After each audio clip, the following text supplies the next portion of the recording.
10장 1절에서 5절 말씀입니다. 구약성경 12페이지 창세기 10장 1절에서 5절 한 절씩 교독하겠습니다. 제가 먼저 봉독합니다. 노아의 아들 셈과 함과 야벳의 족보는 이러하니라. 홍수 후에 그들이 아들들을 낳았으니 야벳의 아들은 고멜과 마곡과 마대와 야한과 두발과 메섹과 디라스요. 고멜의 아들은 아스그나스와 리밧과 도갈마요. 야완의 아들은 엘리사와 달시스와 기띔과 도다김이니라. 5절 함께 읽겠습니다. 이들로부터 여러 나라 백성으로 나뉘어서 각기 언어와 종족과 나라대로 바닷가의 땅에 머물렀더라. 아멘.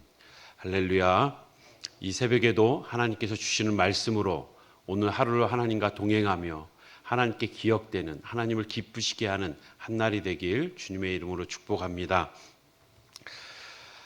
어린 시절 들었던 많은 성경 말씀 중에 기억되는 세 가지 성경 이야기들이 있습니다. 성경 내용에 어린 시절에 흥미진진하게 들었던, 그래서 저도 아들에게 종종 들려주었던 첫 번째가 다윗과 골리앗이에요. 그 큰 골리앗이 자그만 소년 다윗에게 쓰러졌다는, 싸워서 골리앗이 졌다는 얘기는 이 반전을 통해서 거의 이 반전 영화들 있잖아요. 아이들한테는 그거보다 더 재밌는 것 같아요. 작은 다윗이 하나님을 의지해서 나갔을 때 물맷돈 하나를 들고 자기보다 2배가 더 큰 그 거인을 슉슉슉슉슉슉 물맷돌을 던져서 탁 맞췄어. 이 얘기를 들을 때 아들이 막 전율하는 거예요. 아빠 한 번 더 해줘. 제가 밤에 잠을 자야 되는데 한 10번은 한 기억이 나고 어린 시절에 3, 4살 때 한 100번 가까이 얘기한 것 같아요. 근데 그렇게 재밌어 하는 거예요. 저도 재밌게 들었습니다. 두 번째는 이스라엘 백성이 홍해를 건너는 사건. 저는 이게 홍해를 건넌다, 바다를 건넌다는 말 자체가 굉장히 이렇게 트라우마가 있습니다.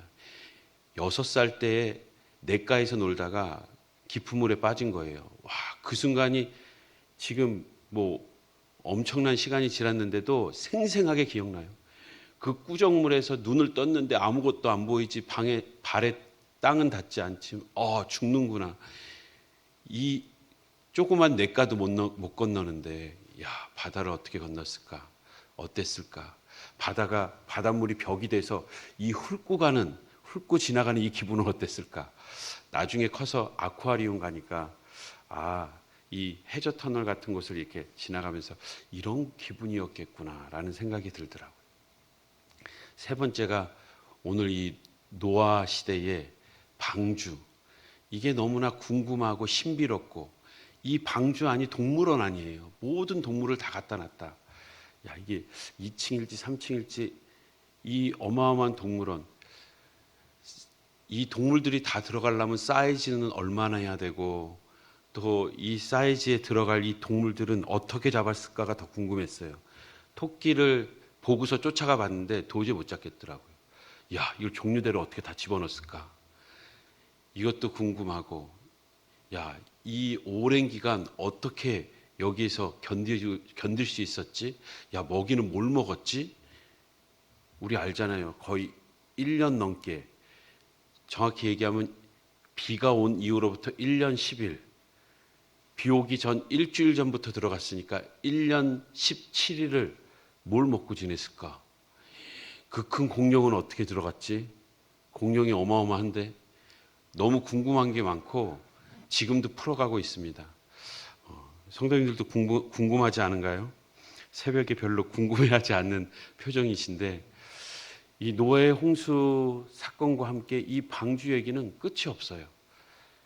이 방주의 내용을 보니까, 성경을 읽으면서 보니까 방주 크기는 창세기 6장 15절에 정확히 나와 있더라고요.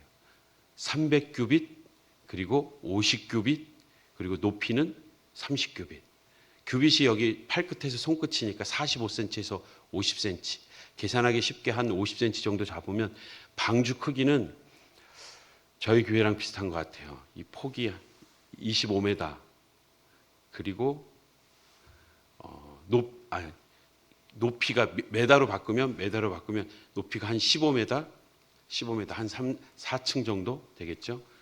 15m, 그리고 폭이 30m, 50m, 30m죠. 그리고 길이가 150m. 저희 교회 요 사이즈에 길게 하나 더 두면은 딱 방주 사이즈인 것 같아요. 야, 여기 어떻게 큰 동물이 다 들어갔을까 생각한 거예요. 새끼를 넣으면 되겠구나. 알을 넣으면 되겠구나. 그럴 수도 있겠구나. 근데 이거 어떻게 잡았지? 제가 토끼 잡던 생각이 나요. 이거 진짜 힘든데. 그리고 더 큰 짐승들은 어떻게 잡았지?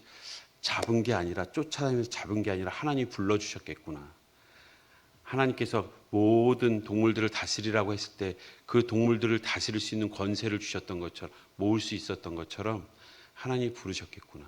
자연현상을 봐도 천재지변이 큰 지진이 있을 것만 해도 두꺼비 대이동해서 어마어마한 짐승들이, 또 재난이 일어나는 그 지역에는 이미 동물들이 먼저 다 동물적 본능에 의해서 싹 사라지는 현상들이 보이잖아요.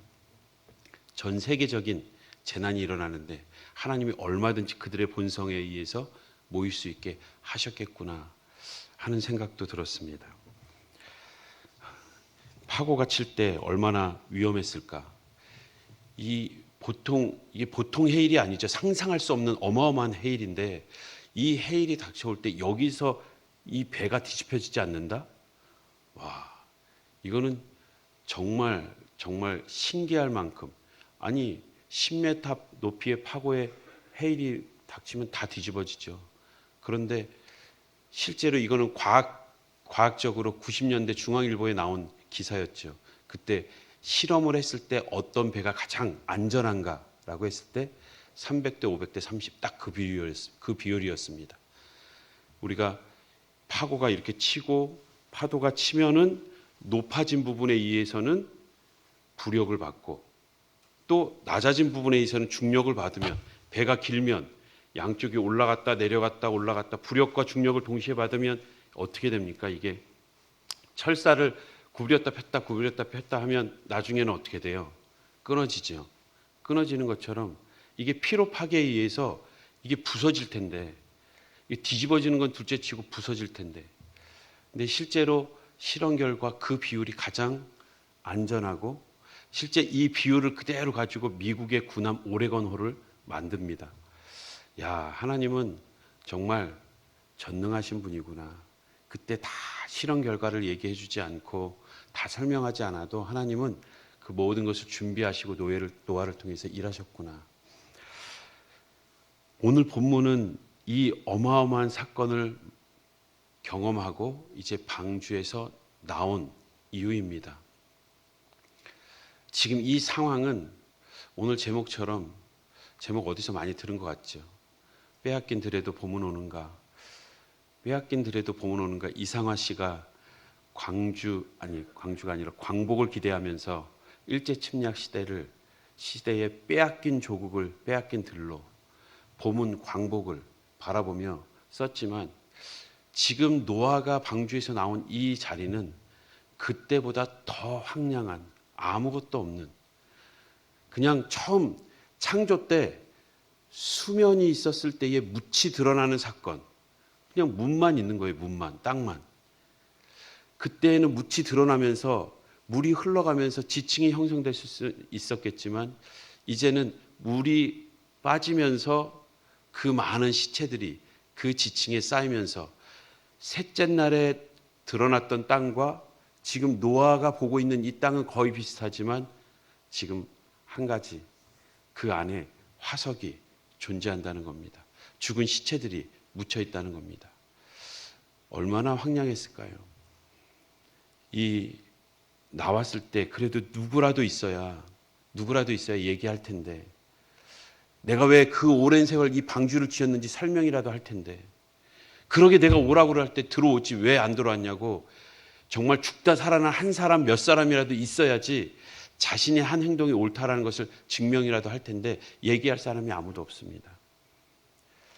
아들들도 답답했을 거예요. 처음 방주에 들어갈 때 아니 비도 안 오는데 여기 왜 들어가냐고, 아버지 미쳤냐고, 진짜 미쳤냐고, 지금까지 아버지 때문에 내가 방주는 지어줬는데 난 못 들어간다고, 이제는 감옥에 쳐넣으려고 하냐고.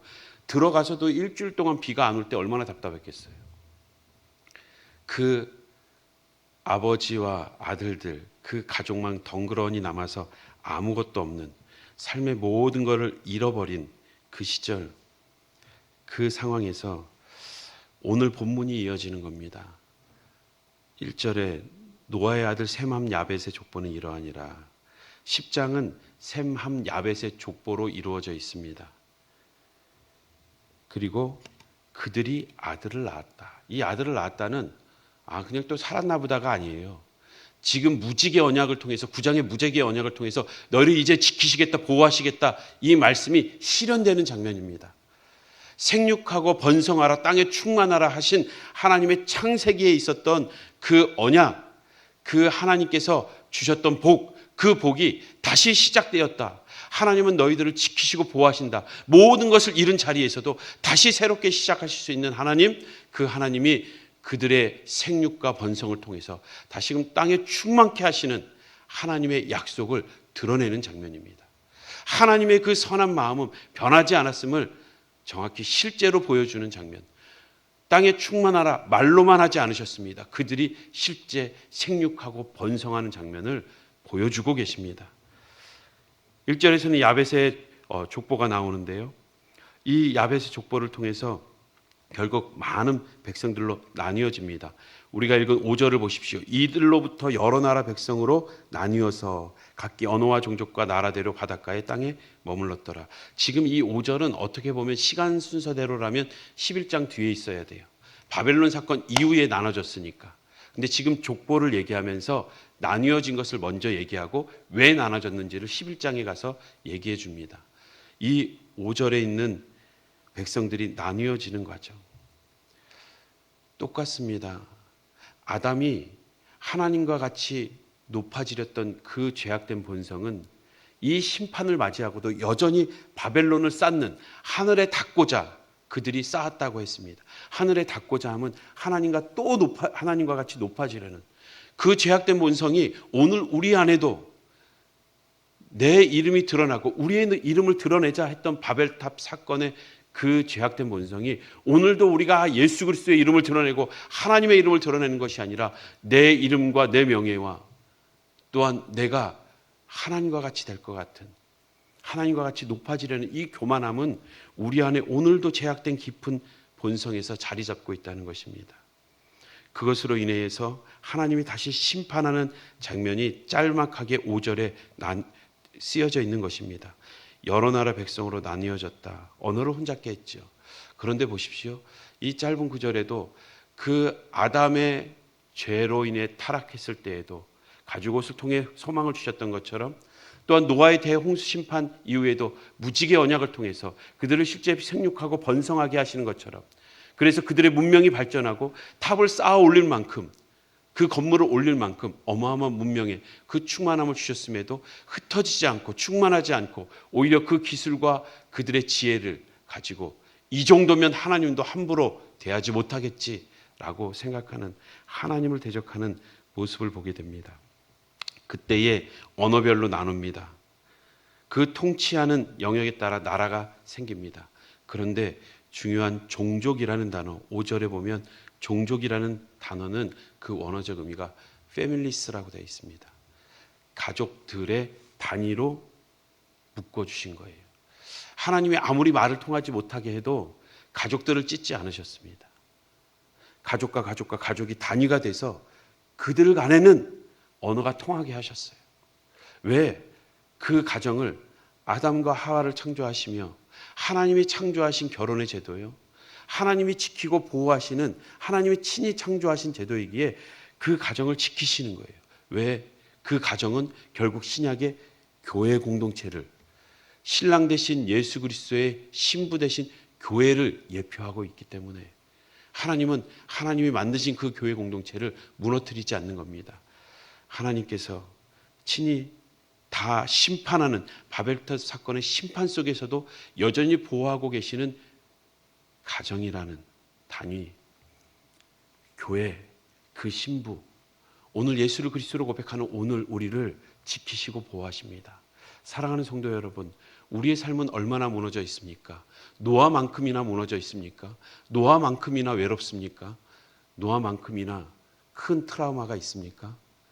우리가 살아가면서 아무리 큰 어려움이 있어도, 아무리 큰 트라우마가 있어도 노아만큼은 아니에요. 그런데 그 자리에서 다시 회복을 주시고 다시금 그들을 회복시키시되 그들의 허물 가운데에서도 다시 또 그 가정만큼은 지켜주시는 것처럼 오늘 우리가 예수 그리스도의 이름을 붙들고 나아갈 때에 우리의 삶을 다시금 회복시키시고 우리의 가정을 지켜주실 줄 믿습니다. 하나님이 세우신 가정입니다. 하나님이 지키시겠다고 약속하셨습니다. 주님 앞에 나올 때에 주님 안에서 회복과 보존의 은혜가 있길 주님의 이름으로 축복합니다. 함께 기도하겠습니다. 사랑과 은혜의 하나님, 심판 이후에도 인류를 보존하시고 새로운 시작을 허락하셨던 것처럼 무너지고 아픈 우리의 삶 가운데에서도 새로운 은혜를 허락하여 주시옵소서. 그리스도를 통해 온 세상의 회복됨을 말씀하셨던 계시록 말씀이 고대하며 소망하며 이 땅에서 우리에게 주신 사명 감당할 때에 때로는 힘겹고 어려운 삶 속에서도 주님의 구원의 계획을 바라보며 묵묵히 주님을 따라가는 주님의 사람 되게 하여 주시옵소서. 감사합니다. 우리에게 영원한 생명 주시고 회복의 은혜 주시는 예수님의 이름으로 기도드립니다. 아멘.